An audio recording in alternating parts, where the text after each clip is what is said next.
his, you know, ignorance. The Lord gave him understanding, you know, through his prophets, through his men, right?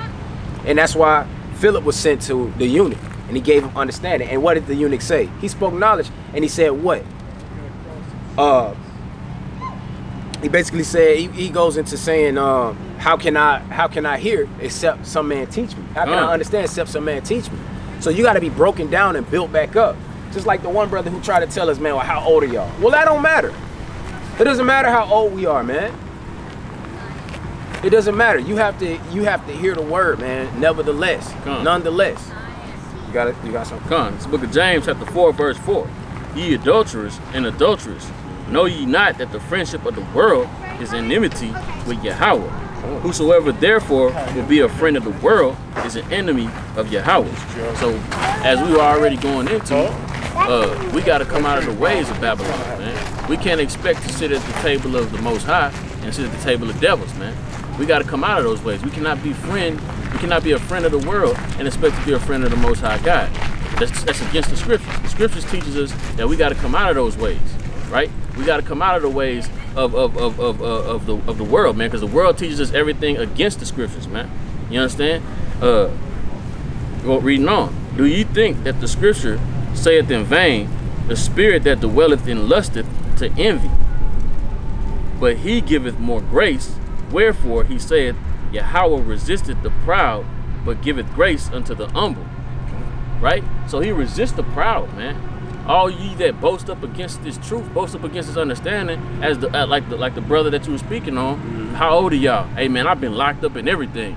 You know what I'm saying? That's that proud spirit, man. So the Most High resisted him, so he ain't get the word or the understanding this day, man.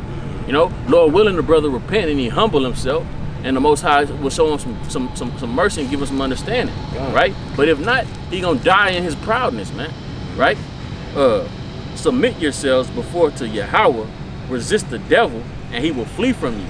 So we gotta resist the devil, man. And the devil is the so-called white man in the ways of America that he has set up, man. So we gotta resist the ways of America, man. And all the devil will flee from you, man. But if you don't resist, it's like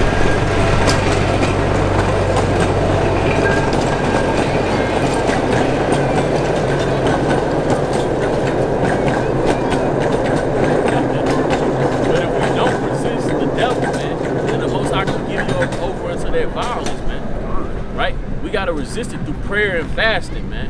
Right? That's how we remove these things, man. What's that scripture where Issachar tells them that do not go other way except for prayer and fasting? Bring that out, right?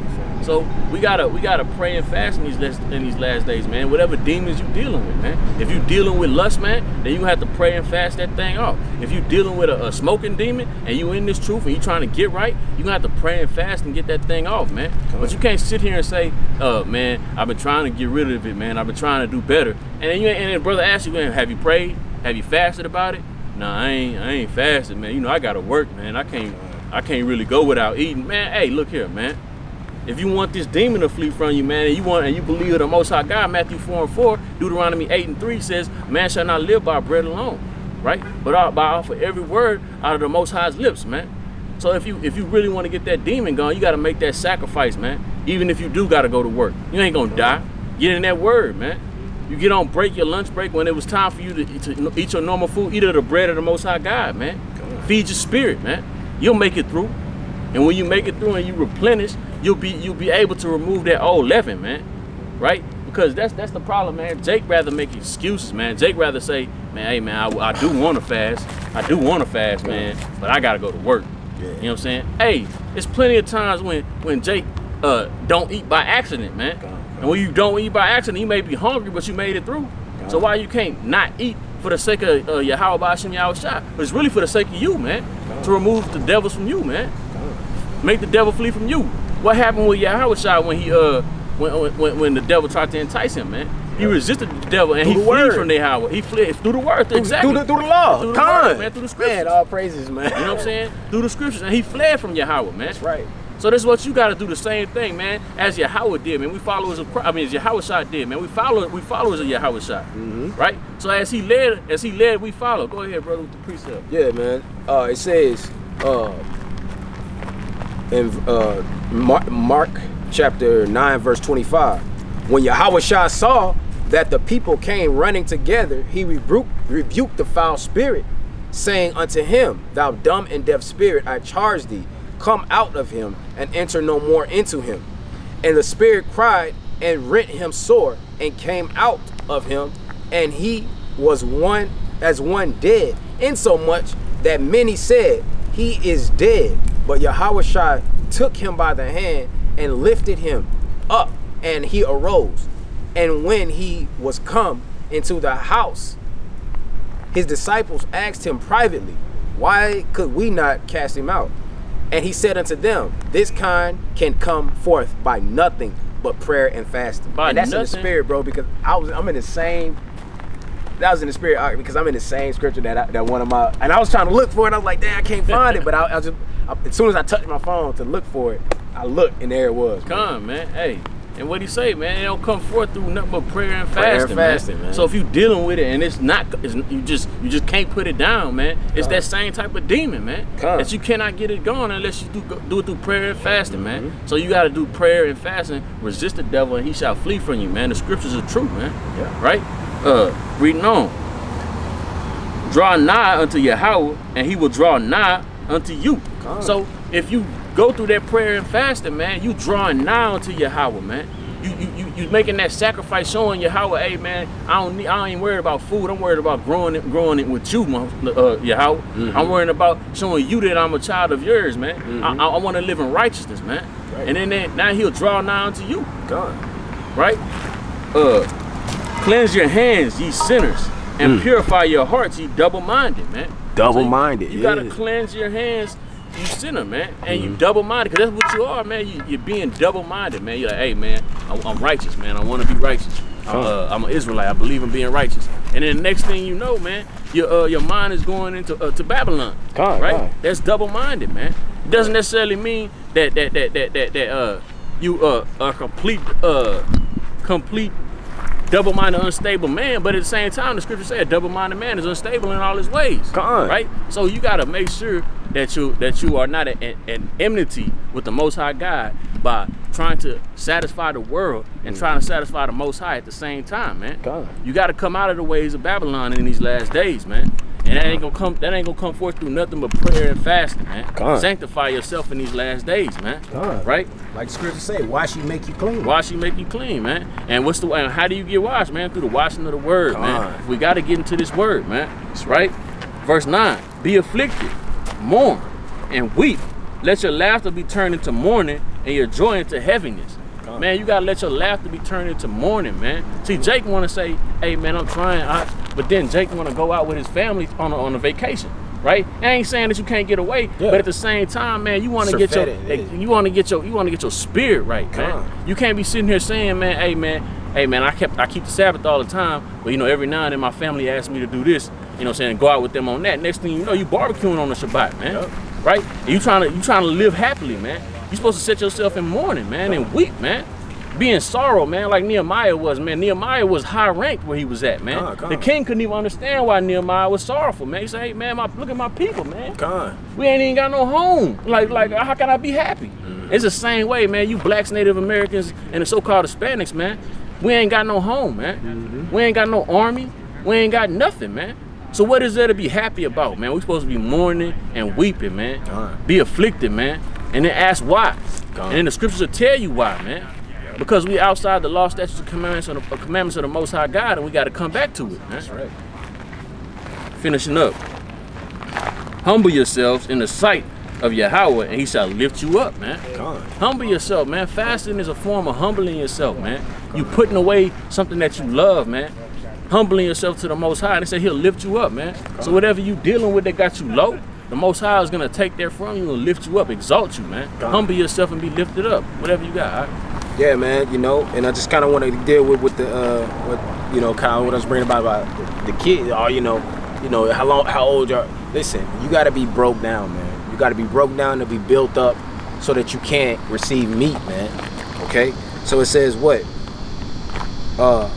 In Mark chapter 9, verse 36, and he took a child and set him in the midst of them, and when he had taken him in his arms, he said unto them, whosoever shall receive one of such children in my name receive me, and whosoever shall receive me, receive not me, but him that sent me. That's right, man. He likened himself into a child coming in the name of Yahushua, man. Coming in the name of Yahushua. So you're not supposed to hate the youth, despise the youth. You're not supposed to say, ah, nah, you know, y'all too young, or you ain't got the right shoes on. Jake be thinking all types of folly because of that old, and that's how a lot of these brethren that's in the truth, they had this understanding, man. They had that type of understanding, that type of perspective, man. That type of dealing. That's their discretion. That's their better judgment. It's to judge you based off the outer appearance, not a judgment according to righteousness, man. Okay, they judge according to the appearance, man, not a righteous judgment. So it says, and John answered him, saying, Master, we saw one casting out devils in thy name, and he followed not us, and we forbade him because he followed not us. But Yahushua said, forbid him not, for there is no man which shall do a miracle in my name that can lightly speak evil of me. That's right. So, and that kind of goes deeper into the understanding the type of mindset you're supposed to have in this truth, and the type of mindset you're supposed to have when discerning between good and bad. Okay, evil and good, good and evil. Okay, and it kind of goes into that in 1 John chapter 4.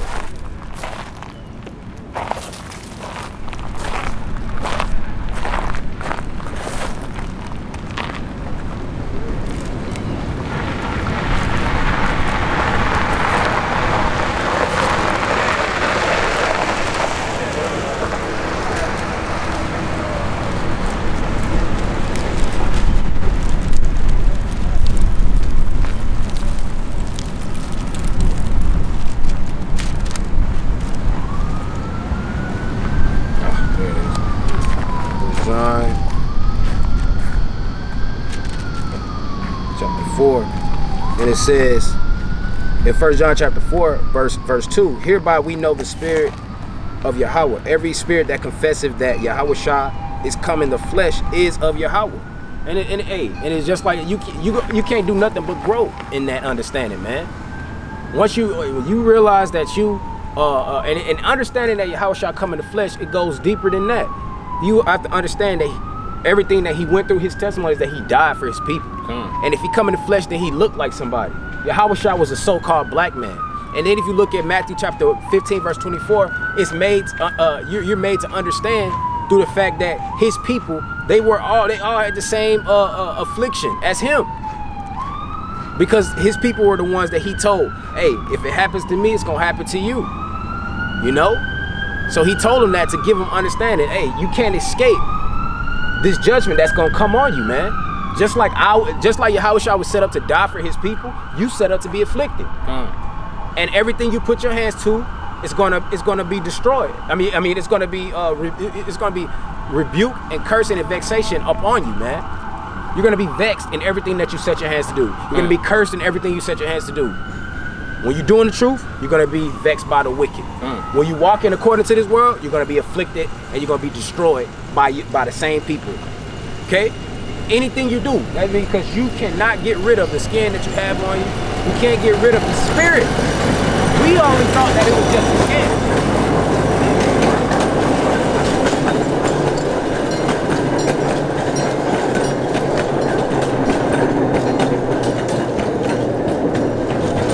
All right, so we are led to believe that it's the skin that's on us that we can't get rid of. But now, through the scriptures, we understand that it's the spirit that the Most High put on us as a people. Okay, blacks, Hispanics, and Native Americans, and that's it. No other nation is afflicted like us. Okay, no other nation has been destroyed, downtrodden, hung on trees, killed in the streets, murdered every day, refused in society in every way. The systems refuses, right? Our own people kill us, right? All these different things that afflict us day in and day out. We have no nation. We have no sure resting place. What does that mean? It ain't talking about somewhere to truly lay your head. It's talking about a place where you can be at peace, relax. The cops ain't looking for you. The bill collector's not looking for you. Okay? Your people murdering you. We don't have no land like that, man. Right? In Babylon, we hate each other.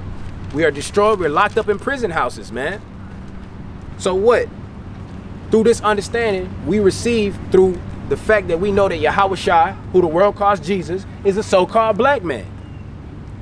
Hamashiach, Christ, is a so-called black man. So through that, and him coming in the flesh, we know that he died for us, died for his people. So that gives us understanding on how we ought to act, on how we ought to be, right? So, the scripture says, and every spirit that confesseth not that Yahushua is come in the flesh is not of Yahweh. And it's just that plain. Because that means that you're going to believe the report. You're going to believe every wind of doctrine concerning your Savior. We have believed this from the jump. You know, being in church, growing up in church, growing up in these Baptist churches, growing up in Islam, man. Islam, they say that he wasn't really nothing but just a prophet. That's it. They really talk down on Yahushua, you know, who the world calls Jesus and who they call Jesus. They talk down on him, right? They say he's Christianized, right?